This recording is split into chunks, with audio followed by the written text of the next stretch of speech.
உலகெங்கும் வாழும் தமிழர்களுக்கு எனது அன்பான காலை வணக்கங்கள்.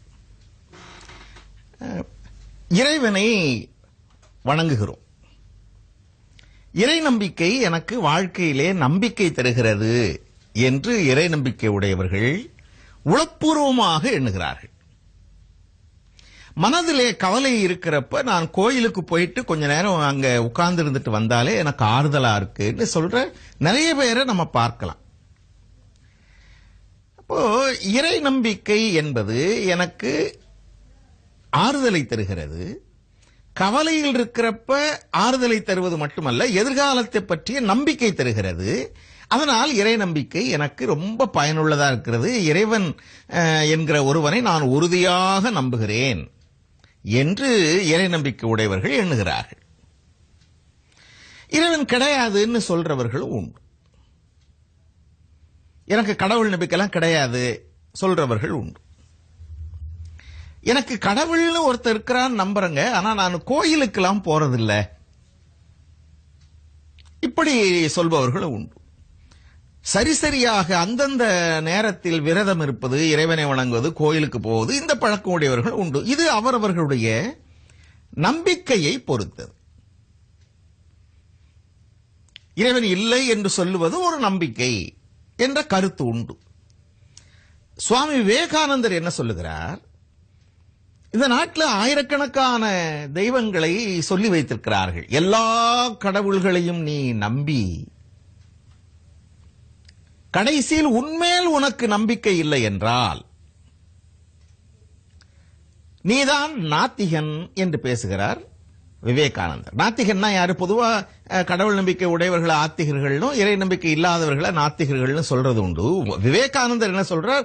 கடவுள் மேல உனக்கு நம்பிக்கை இருக்கலாம், 1000 பேர்ல, ஓ மேல உனக்கு நம்பிக்கை இல்லையே, தன்னம்பிக்கை இல்லாதவன் தான் நாத்திகன். இது விவேகானந்தருடைய பார்வை.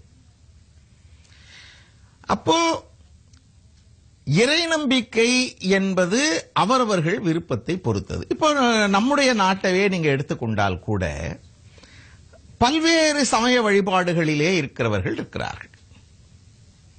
அவரவர்கள் விருப்பப்பட்ட இறைவனை வணங்குகிறார்கள். நம்முடைய இந்தியன் கான்ஸ்டிடியூஷன் இருக்கிறது பாருங்க, அரசியல் நிர்ணய சட்டம். அந்த அரசியல் நிர்ணய சட்டமே ஒரு உரிமையை இந்த நாட்டில் இருக்கக்கூடிய எல்லாருக்கும் வழங்குகிறது. என்னன்னா, அவரவர் விரும்பக்கூடிய இறைவனை வணங்குவதற்கு எந்த தடையும் இல்லை. அதே போல நீ இந்த இறைநம்பிக்கை உடையவனாக இருக்கக்கூடாது என்று யாரிடமாவது சொன்னால் இந்த நாட்டினுடைய அரசியலமைப்பு சட்டத்துக்கு முரணது. இப்படி கூட நம்முடைய நாட்டில் சட்டம் இருக்கு. அப்போ இறைநம்பிக்கை என்பது அவரவர் மனத்தை சார்ந்தது, அவரவர் விருப்பத்தை சார்ந்தது, அவரவர் தேவையை சார்ந்தது. நம்முடைய முன்னோர்கள் எல்லாம் என்ன சொன்னாங்க? நீங்க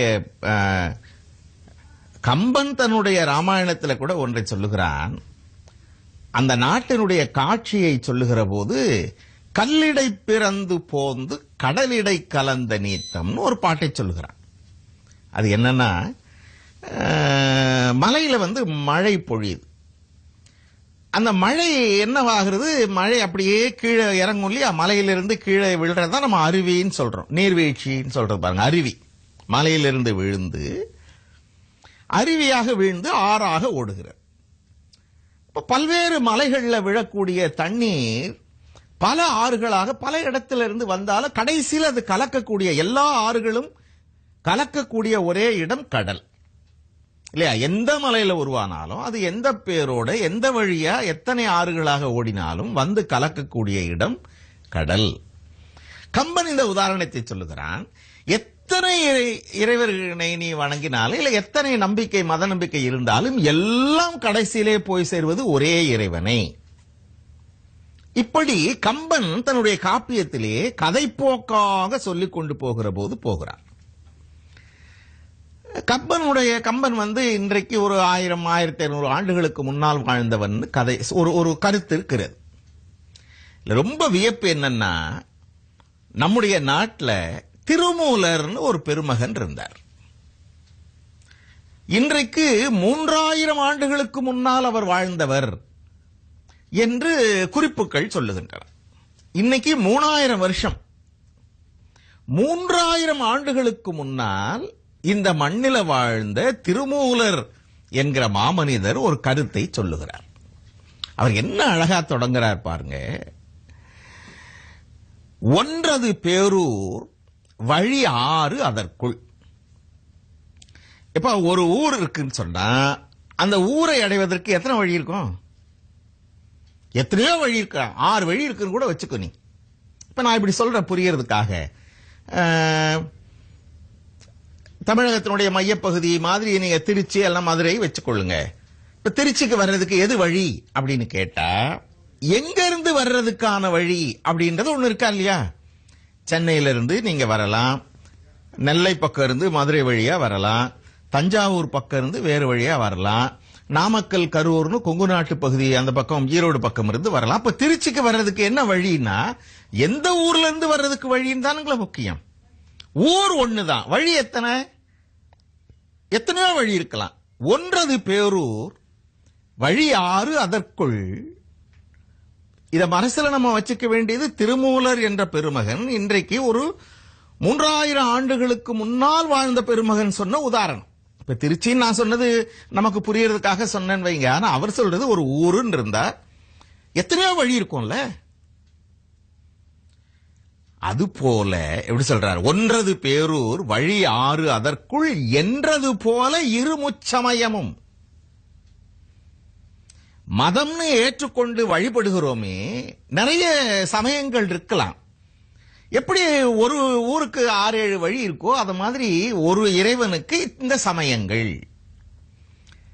திருமூலர் சொல்றது இப்ப இது இப்ப நம்ம கம்பர்ல இருந்து எல்லாரும் பார்த்தது. இதை தாண்டி அவர் சொல்றார் பாருங்க, அதுதான் அழகு. அவர் என்ன சொல்றார், நன்றுது தீது இது என்று உரையாளர்கள்.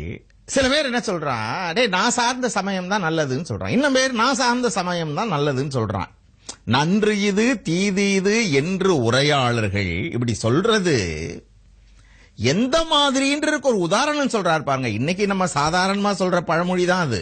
ஆனா திருமூலர் 3000 ஆண்டுகளுக்கு முன்னால சொல்றார், ஒன்றது பேரூர் வழியாறு அதற்குள் என்றது போல இருமுச்சமயமும்.